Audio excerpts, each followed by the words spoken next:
Hello guys, এখন আমি আছি কালিয়ামের খাদানে। এটা হচ্ছে খাদান, অনেক পুরনো খাদান। এটা প্রচন্ড গভীর এখানটায়। সবাই দেখতে পাচ্ছ, বেশ দারুণ পরিবেশ এখানটা। আমি একটু দেখিয়ে দিচ্ছি জুম করে।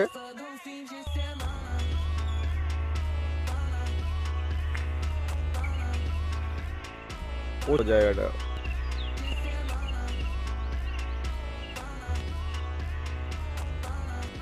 সেইগুলো পিকনিক করে সেটা আরে বাবা,